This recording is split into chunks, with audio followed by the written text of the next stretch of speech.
اپنے کعبے کی عبادت ہمیں خود کرنی ہے.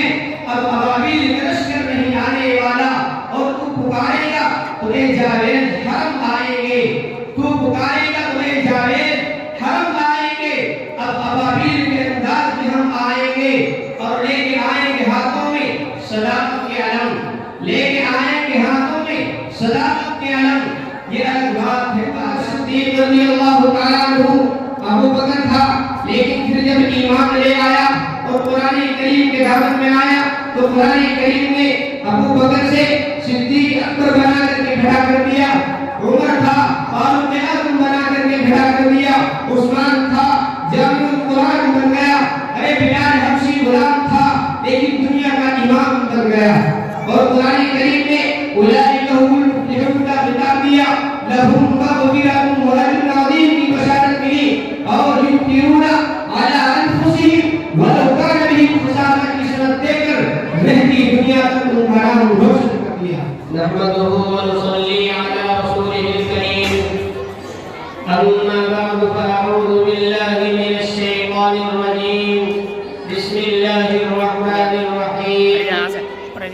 لقد كان لكم في رسول الله أسوة حسنة. صدق الله العظيم. وقال النبي صلى الله عليه وسلم لا يؤمن أحدكم حتى أكون أحب إليه من والده وولده والناس أجمعين أو كما قال عليه الصلاة والسلام.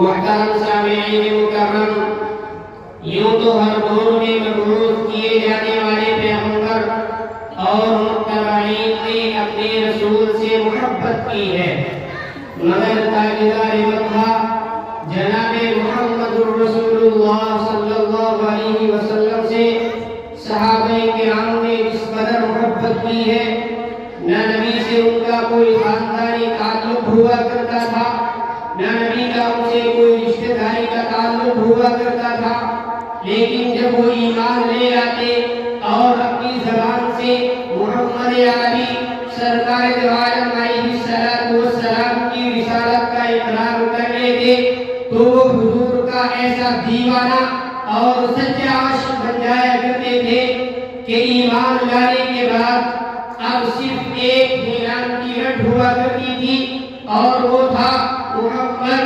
محمد محمد. اب طریقہ ہوگا تو صرف محمد کا، اب طریقہ ہوگا تو صرف محمد کا، اب طریقہ ہوگا تو صرف محمد کا، اب قانون ہوگا تو صرف محمد کا، اب حکم چلے گا تو صرف محمد کا. کلمہ پڑھنے کے بعد وہ محمد عربی سرکار دو عالم علیہ السلام کا ایسا عاشق بن جایا کرتے تھے کہ دنیا کی کوئی بھی طاقت ان کی محبت کو چھین نہیں سکتی.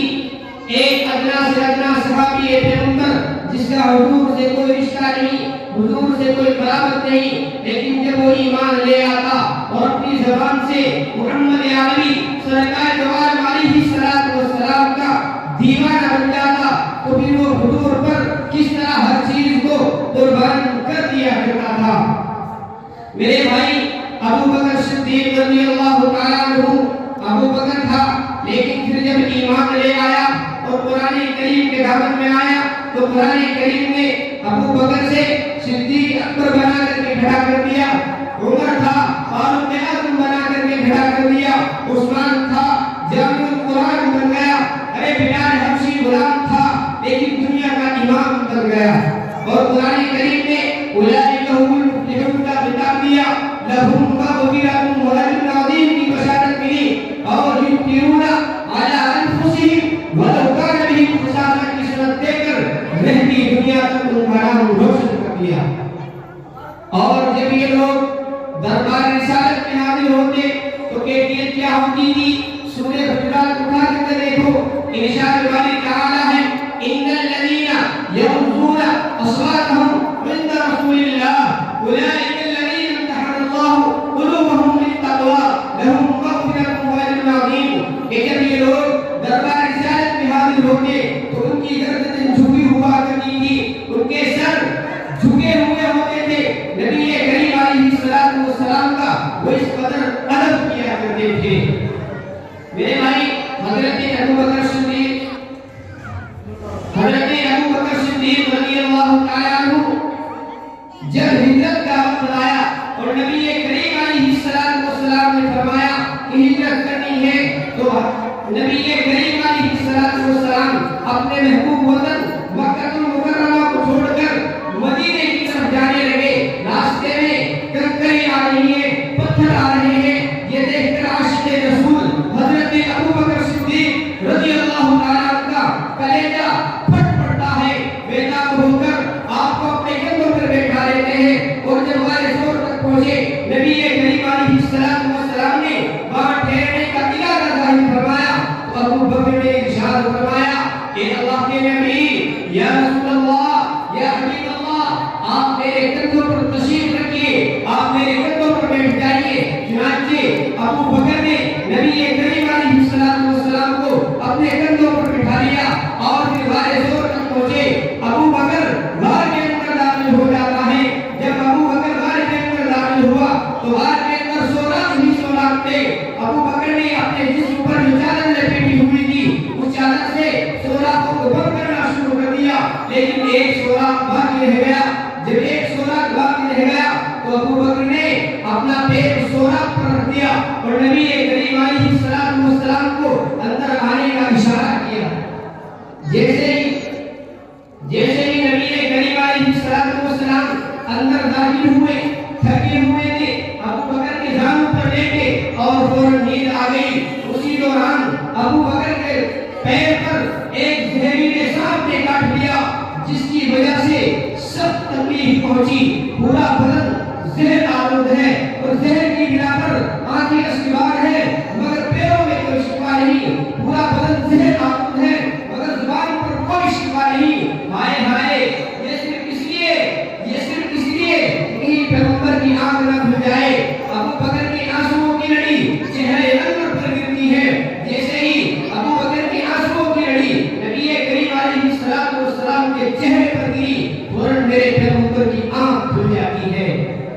ابو بکر سے پوچھا، ابو بکر کیوں تڑپ رہا ہے؟ ابو بکر پریشان کیوں ہے؟ ابو بکر نے ارشاد فرمایا، یا رسول اللہ، ایسا محسوس ہوتا ہے کہ کسی چیز نے پیر میں ڈس لیا ہے۔ نبی کریم علیہ السلام نے اپنا جواب دہن ابو بکر کے پیر پر لگا دیا، جس کی وجہ سے ساری تکلیف جاتی رہی۔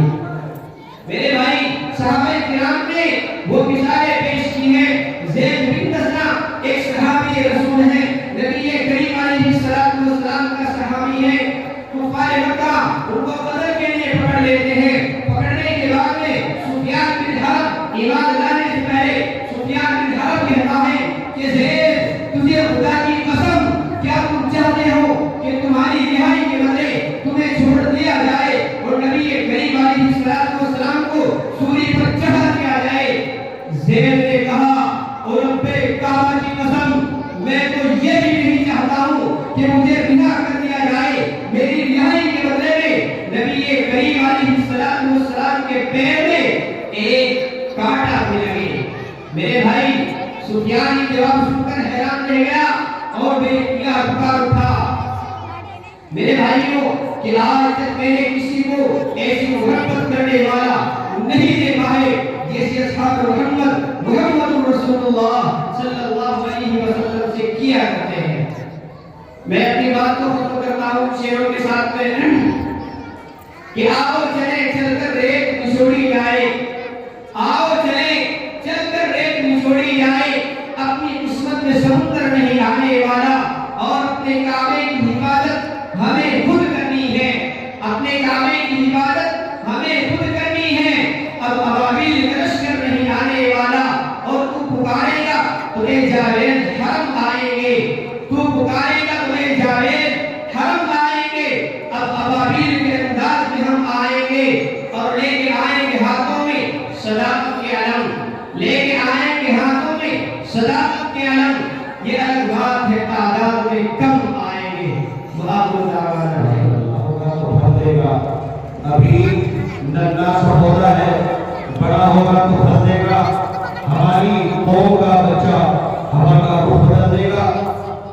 یہ صاحب اسی زمانے میں حضرت تک جاتا ہے کہ جس زمانے میں مولوی محمد جاوید یہاں متعلم ہوا کرتے تھے، اور اس چھوٹے سے زمانے میں انہوں نے حفظ قرآن کریم مکمل کیا۔ اب الحمدللہ دارالعلوم دیوبند سے انہوں نے فراغت حاصل کی، اب پاس کی لقب ان کو مل چکا ہے۔ انہی کے ساتھ ساتھ اور بھی ہمارے یہاں کے طلبا ہیں جنہوں نے دارالعلوم دیوبند سے فراغت حاصل کی ہے۔